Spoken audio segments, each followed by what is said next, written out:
अच्छा कोण माझ्या लाडकीला दूर नेते माझी या स्वप्नात येतो एक राजा एकदा भेटेल राणी तो माझ्या घेऊन जाईल मला तो दूरच्या देशी नाना तो इथे नांदेल वेडे आमच्या पाशी हट्टले की पुरा करणार आहे तू मला सोडून कशी जाशील बाई माझ्या मनाला जे हवे तेच होणे आहे जावई विकत घेणे आहे जावई विकत घेणे आहे जावई विकत घेणे आहे। हे बघ रायाची उंची आणि स्वभाव मला तर दोन्ही आवडलेला नाहीये। तुला आवडलाय का? म्हणजे काय? आता ग कशी बोलली माझी बबडी ती।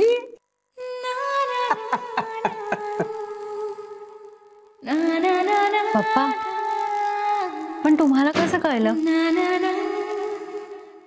मला कसं कळलं असं विचारतेस? पुन्हा तू त्या चिटणवीसांच्या घरी जाणार नाहीस।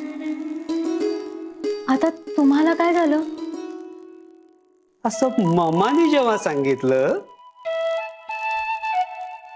तेव्हा माझ्या बबडीचा चेहरा किती कोमेजला होता तेव्हाच मला जाणवलं राया नावाच्या भुंग्यानी माझ्या नाजूक फुलावरती काहीतरी जादू केलीये।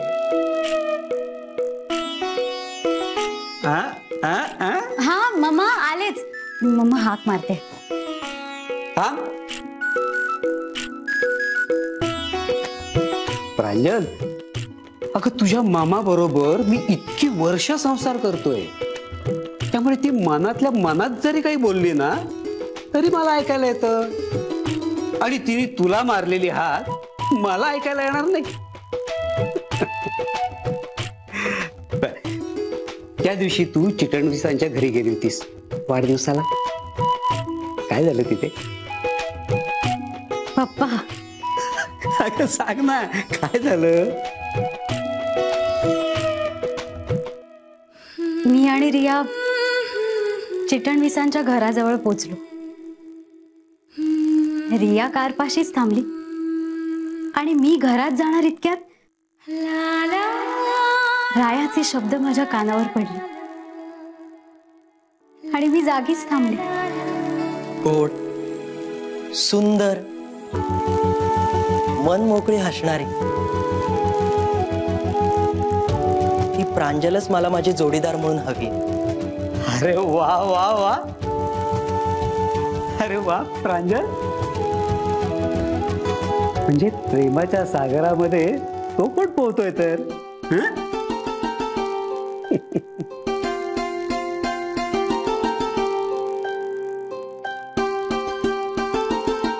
प्रांजल त्याच्या घरचे काय म्हणाले?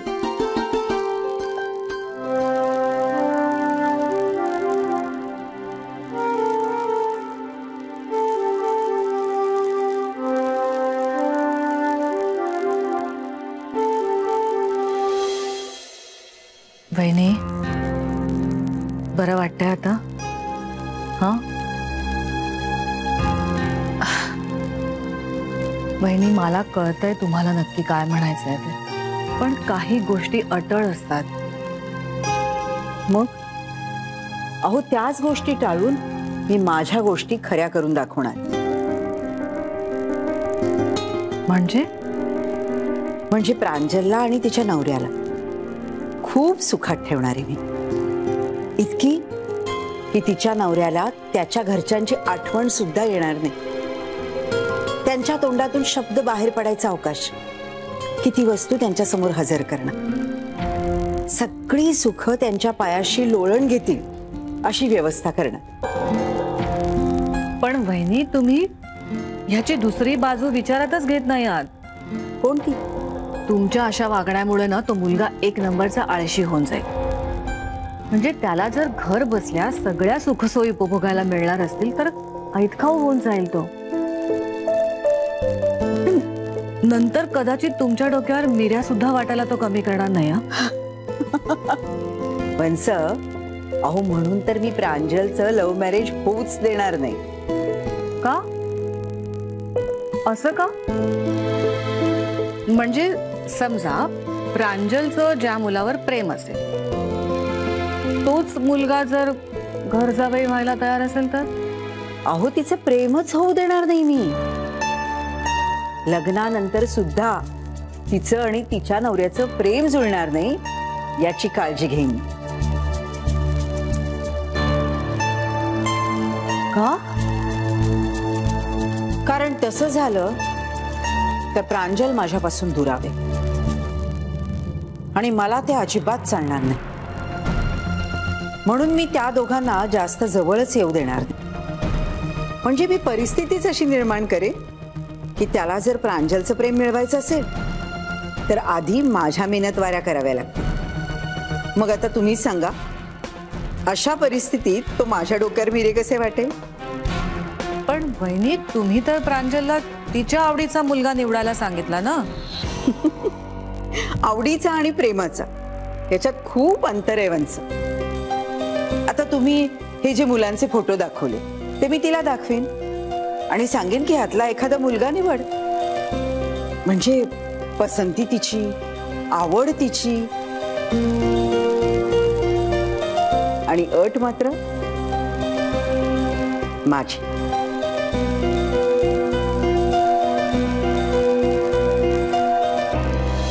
काय झालं बेटा?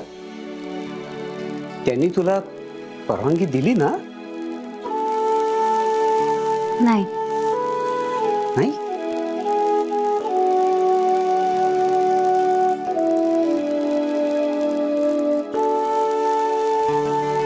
तथास्तु.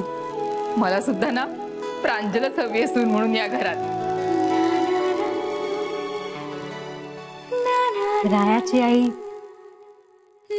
तथास्तु म्हणाली.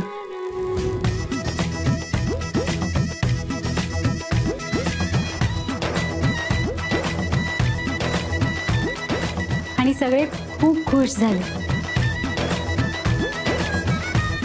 काय हे प्रांजल, अगं, किती घाबरलो मी. मगासपासून तुम्ही माझी मस्करी करत होता तेव्हा मला कसं वाटलं असेल? वा, बढिया. प्रांजल, मला एक सांग, तुला काय वाटतं त्याच्या आणि त्याच्या घरच्यांच्या बद्दल? पप्पा, मला काय वाटतं हे विचारण्यापेक्षा तुम्ही मला हे सगळं का विचारताय? फ्रेंड म्हणून, दॅट्स ऑल. म्हणजे तुम्ही विचारू शकता हो. पण मम्माच्या म्हणण्यानुसार मी आता चिटणवीसांच्या घरी जायचं नाही. पण मला हे सगळं विचित्र वाटतंय.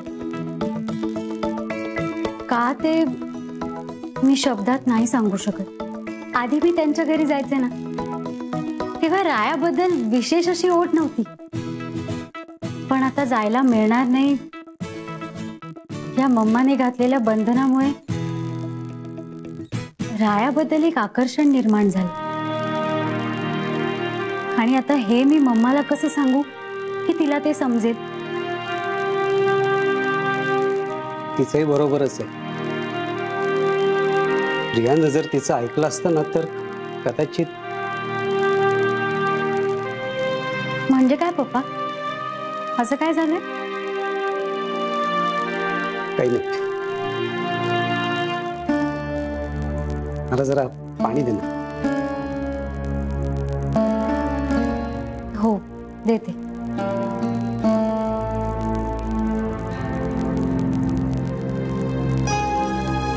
हे घ्या.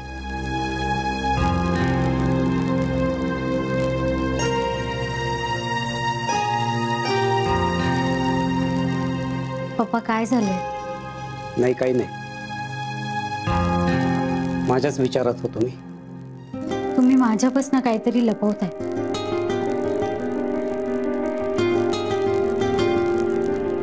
प्रियाचा फोन आला होता. मला तिची काळजी वाटते ग. पप्पा, असं काय झालंय?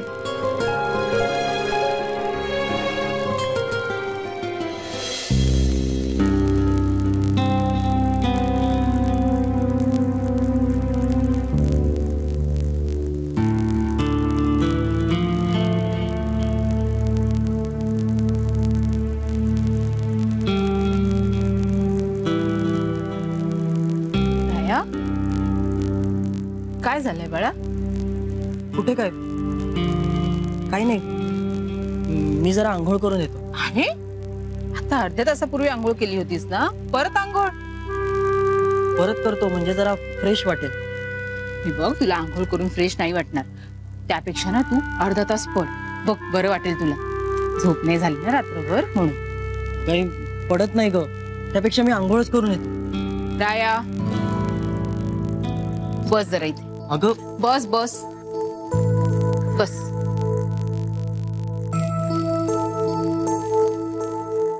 मला सांग, प्रांजल तुला पुन्हा भेटणार नाही म्हणून अस्वस्थ आहेस ना?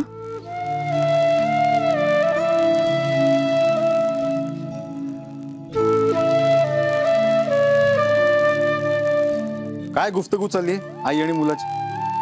काही नाही हो भाऊजी, आता प्रांजल त्याला भेटणार नाही ना म्हणून अस्वस्थ झालाय ते. हो ना राया, खरं आहे ना? हो खरंय.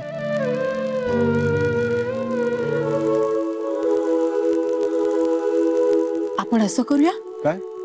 आपण तिच्या घरी जाऊया आणि तिच्या आईशी बोलूया. पण त्यांना काय सांगणार? हेच की तुमची मुलगी आम्हाला सून म्हणून पसंत आहे. चालेल वहिनी, कधी जाऊया आपण? आपण थांबा थांबा,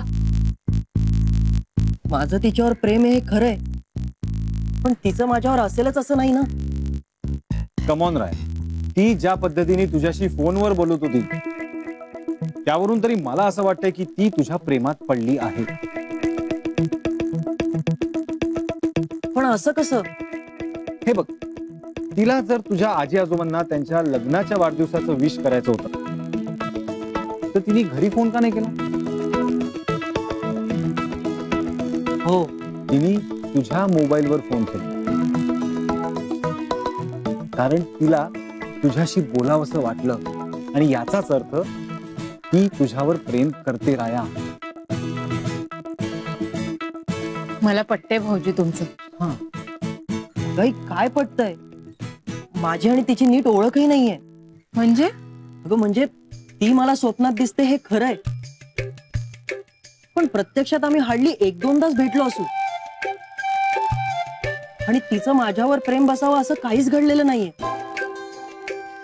आणि प्रेम होण्यासाठी सहवासही तितकाच महत्वाचा असतो ना. असं काही नाहीये. कधी कधी समोरच्याची एखादी छोटीशी गोष्ट सुद्धा आपल्याला त्याच्या प्रेमात पडू शकते. मनाच्या तारा कधी जुळतात, कधी छेडल्या जातात, कोणीही सांगू शकत नाही. पण तो क्षण आला ना की समोरच्याची अगदी लहानातली लहान गोष्ट सुद्धा आवडायला लागते, प्रेम फुलायला लागतं. कधी कधी ते व्यक्त होतं आणि कधी कधी कायमच अव्यक्त राहत. अगदी बरोबर आहे भाऊजी तुमचं. राया, कदाचित ती तू कधी प्रपोज करतो याची वाट पाहत असेल. नाही म्हणजे प्रेमात पुरुषांनी पुढाकार घ्यावा असं मुलीला वाटत असतं ना. राया, अगदी बरोबर आहे भाऊजींचं.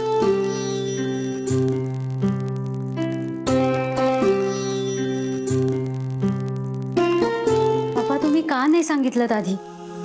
तुला त्रास होईल म्हणूनच प्रियाबद्दल नाही सांगितलं मी तुला. पण तो प्रियाताईचा नवरा असं कसा वागू शकतो? प्रेम केलं ना त्यांनी आणि पळून सुद्धा गेले. मग आता ही नाटकं कशाला? पप्पा, तुम्ही या प्रकरणामध्ये लक्ष घालायलाच हवं. प्रांजल, प्रांजल, मी बाप आहे तुमचा. तर माझ्या मुलांच्या पडत्या काळामध्ये मी त्यांना नाही सांभाळणार तर कोण सांभाळणार? तुमच्या कपाळावर एक आठी जरी उमटली ना तरी जीव कासावीस होतो माझा. मी माझ्या परीने प्रयत्न सुरू केले. पप्पा, आय एम सॉरी. मला तसं म्हणायचं नव्हतं. इट्स ओके बेटा. तुम्ही मम्माला सांगितलं का? नाही, मी नाही सांगितलेलं आणि तूही सांगू नकोस.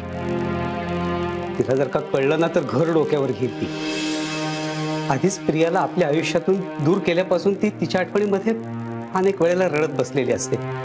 स्वतःलाच दोषी मानते आणि प्रियाबद्दलचं आता पुन्हा तिला हे कळलं ना तर ती सगळ्यांशीच अबोला धरेल, स्वतःला कोंडून घेईल.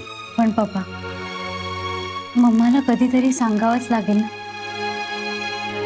प्रियाचं एकदा सगळं व्यवस्थित झालं ना की सांगू तिला. खरं तर तू हट्ट केलास म्हणून तुला सांगितलं, नाही तर तुलाही सांगितलं नसतं. आणि तूही मम्माला यातलं काही चुकून सुद्धा सांगू नकोस.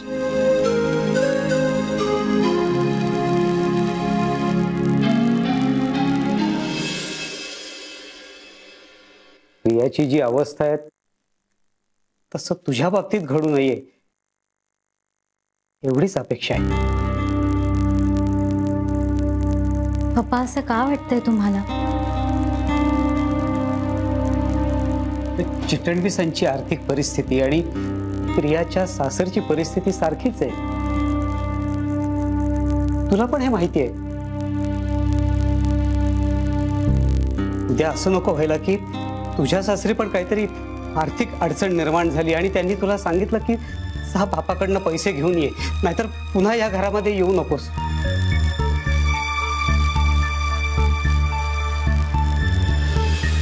पप्पा, असं स्वप्नात सुद्धा घडणार नाही. तिथली सगळी मंडळी खूपच प्रेमळ आहेत. त्यांच्यावर कितीही मोठं संकट आलं ना तरी सगळे एकजुटीने त्याचा सामना करतात. एकाला ठेच लागली ना तर दुसऱ्याला त्रास होतो. एकदम मिळून मिसळून राहतात सगळे. भांडण नावाची गोष्टच नाहीये, फक्त मजा. अरे बापरे, म्हणजे खूपच माहिती आहे तुला तर. पप्पा,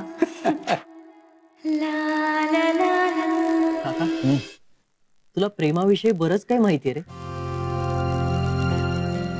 आज अगदी रायाचे काका शोभला था. खूप छान समजावलं त्याला. हो ना, अगदी जेन्युइनली सांगितलंस. राया, ज्यांचं प्रेम असफल असतं ना तेच असं आतून बोलतात प्रेमाविषयी. माझंही तर प्रेम होतच तिच्या.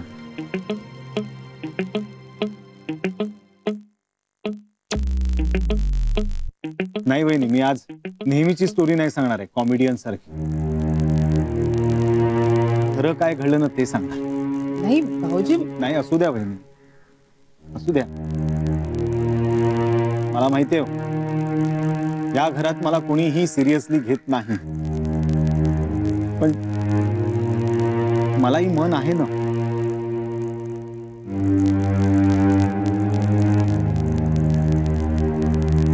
खरंच सांगतो वहिनी, आमचं खूप प्रेम होतं हो एकमेकांना. लग्न करायचं ठरवलं होतं, पण ती घर जावई होण्याची अट मध्ये आली आणि सगळंच फिसकटलं.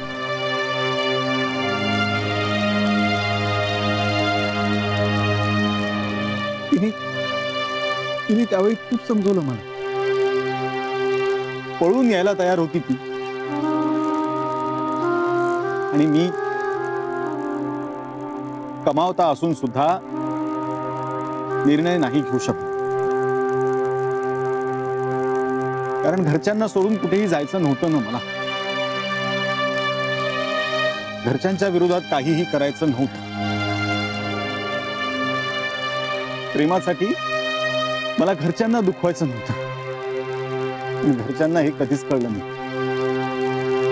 आणि माझ्या या निर्णयामुळे मी कायमचा एकटा बसलो. नंतर तिलाही तिच्या आई वडिलांनी सांगितलेल्या मुलाशी लग्न करावं लागलं आणि ती माझ्या आयुष्यातून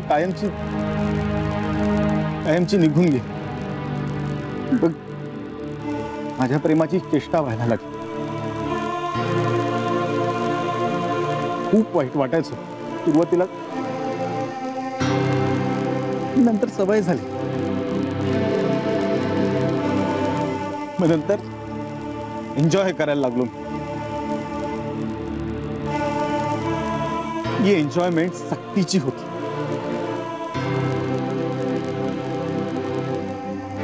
ही सक्तीची एन्जॉयमेंट तुझ्या वाट्याला येऊ नये अशी इच्छा आहे रे राया माझी.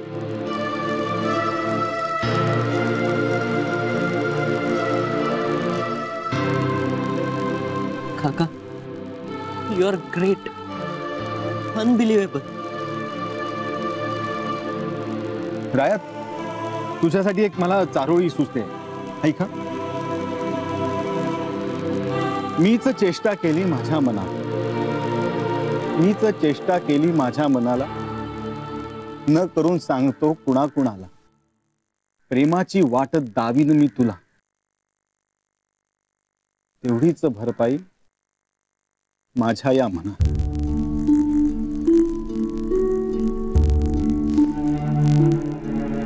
वाह काका, मस्त. भाऊजी, आता ठरलं. त्या प्रधानांच्या घरी जायचं आणि बोलायचं. अगं आई, पण माझं ऐकून तर घे. मी आता तुझं काहीही ऐकणार नाहीये. मी त्यांच्या घरी जाऊन बोलणार म्हणजे बोलणार. आणि बहिणी, मी तुमच्यासोबत येणार म्हणजे येणार.